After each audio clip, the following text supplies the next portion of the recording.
तर hello friends, आज आपण पाहणार आहोत एक आय रिलेटेड डिसीज ज्याचे नाव आहे डेक्रोसिस्टायटिस. तर आपण या ठिकाणी पाहू शकता की डोळ्याच्या लोअर रिजनमध्ये, लोअर लिड मार्जिनच्या रिजनमध्ये स्वेलिंग किंवा इन्फ्लेमेशन दिसून येत आहे. तर पाहूयात डेक्रोसिस्टायटिस. तर डेक्रोसिस्टायटिस म्हणजे काय, तर इन्फ्लेमेशन ऑफ लॅक्रिमल सॅक. तर त्या इज कॉल्ड ॲज डेक्रोसिस्टायटिस. तर लॅक्रिमेशन सॅक जे असते त्या ठिकाणी जे इन्फ्लेमेशन येते त्याला आपण डेक्रोसिस्टायटिस असे म्हणतो. तर पाहू फर्स्ट ऑफ ऑल आपण पाहूयात की पार्ट्स ऑफ किंवा रिजन्स, कोणत्या रिजनला काय नाव आहे आयरिजमध्ये. तर या ठिकाणी आपण पाहू शकतो की आईच्या वरच्या साईडला जी आयब्रो असते त्याच्या लोअर साईडमध्ये असते ते म्हणजे लॅक्रिमल ग्लँड. म्हणजे ते आपणास माहीतच आहे की टिअर प्रोड्युसिंग ग्लँड आहे. तर त्याच ठिकाणी नंतर पुढे थोडे आल्यानंतर आपण पाहू शकतो की आईच्या मिडियल रिजनमध्ये तर लॅक्रिमल पंक्टमच्याच पुढे जर पाहिलं गेलं तर कॅनॅक्युली किंवा टिअर डक्ट आपण म्हणू शकतो त्यास. तर कॅनॅक्युलीच्या पुढेच गेलं तर लॅक्रिमल सॅक आपणास पाहायला मिळते, जो आपल्या सब्जेक्टचा पार्ट, सध्याच्या असणाऱ्या सब्जेक्टचा पार्ट आहे, जो लॅक्रिमल सॅकचे जे इन्फ्लेमेशन होते ते. आणि त्यानंतर आपण पाहू शकतो की नेझो लॅक्रिमल डक्ट. तर हे होते पार्ट्स ऑफ आयज.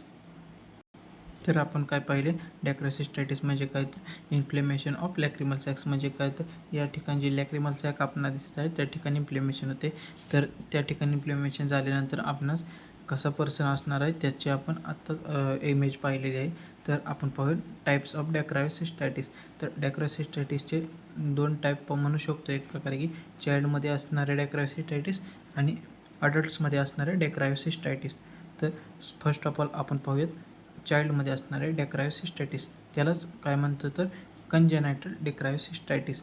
आणि अडल्ट्समध्ये असतात ते म्हणजे दोन प्रकारचे असतात. तर त्याचे नाव असणार आहेत ॲक्यूट डेक्रोसिस्टायटिस अँड क्रोनिक डेक्रोसिस्टायटिस. तर फर्स्ट ऑफ ऑल आपण पाहूयात कंजेनायटल डेक्रोसिस्टायटिस. तर काय, तर आपण आताच पाहिलं की चाइल्डमध्ये असणार आहे, त्यामुळे त्याला आपण काय म्हणतो तर प्रेझेंट इन न्यूबॉर्न, म्हणजे न्यूबॉर्नमध्ये असणार आहे. Occurs due to stasis of secretion of lacrimal sac so that nasolacrimal duct are congenitally block. तर हे काय होतं की नेझोलॅक्रिमल डक्टच्या रिजनमध्ये, नेझोलॅक्रिमल डक्टच्यामध्ये काय होतं तर स्टॅटिस म्हणजे काय, तर एक मूवमेंट थांबणे किंवा फ्लो थांबणे, त्यास आपण स्टॅटिस म्हणतो. तर ते झाल्यामुळे काय होते तर नेझोलॅक्रिमल डक्ट काय होते तर कंजेनायटली ब्लॉक होऊन जाते. तर हे कंजेनायटल डेक्रोसिस्टायटिसमध्ये होते. तर या ठिकाणी पाहू शकतो की आपण मगाशीच पाहिलेली इमेज आहे तेच आपण रिपीट पाहत आहोत. तर काय, तर डेक्रोसिस्टायटिसमध्ये inflammation of lacrimal sacs common occur होत आहे. तर occurs due to blockage of nasolacrimal duct, म्हणजे नेझोलॅक्रिमल डक्ट ब्लॉक झाल्यामुळे हे होत आहेत. तर याचे कॉज काय काय, तर 3 बॅक्टेरिया आहेत. तर पाहूयात. एक म्हणजे स्टेफायलोकोकाय आहे, दुसरे पाहू शकतो की न्यूमोकोकाय आहे, आणि तिसरे आहे ते म्हणजे स्ट्रेप्टोकोकाय. हे 3 बॅक्टेरियापैकी कोणीही असू शकते याचे पॉझिटिव्ह एजंट. तर याचे क्लिनिकल फीचर्स काय आपण कोरिलेट करू शकतो तर EP4 करू शकतो, जे आपण नेक्स्ट लेक्चर्समध्ये पाहू पुढील काही. तर त्याचबरोबर काय असू शकतं तर स्वेलिंग इन सॅक एरिया, हे त्याचे क्लिनिकल फीचर्स राहतील. तर यासाठी ट्रीटमेंट काय राहणार आहे, तर ती म्हणजे lacrimal sac massage plus topical antibiotics 4 times a day. तेच कोणते तर 6 to 8 वीक एज ग्रुपसाठी असणार आहे ते. तर त्यांसाठी काय, तर एक आपल्या हाताच्या लिटल फिंगरने एक विशिष्ट प्रकारचा मसाज केला जातो, आणि त्याचबरोबर टॉपिकल अँटीबायोटिक्स दिले जातात, ते 4 टाइम्स अ डे करायचे असतात. हे कोणत्यासाठी तर 6 to 8 वीक एज ग्रुप असणारे पर्सन्ससाठी. तर त्याचबरोबर काय असणार तर लॅक्रिमल सिरिंजिंग म्हणजे 2 मंथ एज ग्रुपसाठी असणार आहे.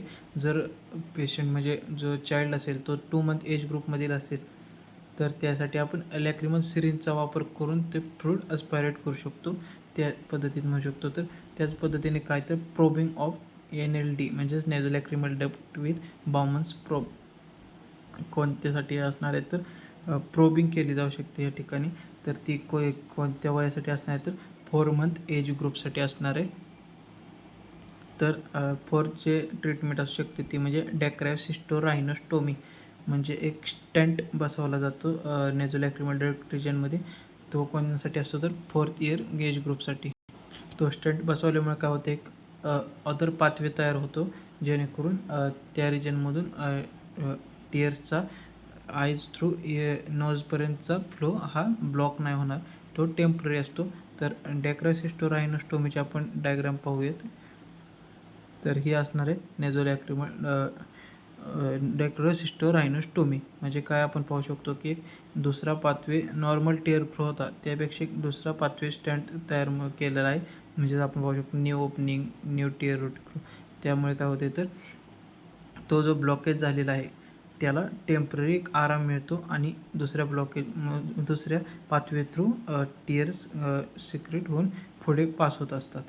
तर हे होते डेक्रासिस्टायटिस इन चाइल्ड. तर नेक्स्ट लेक्चरमध्ये आपण पाहूयात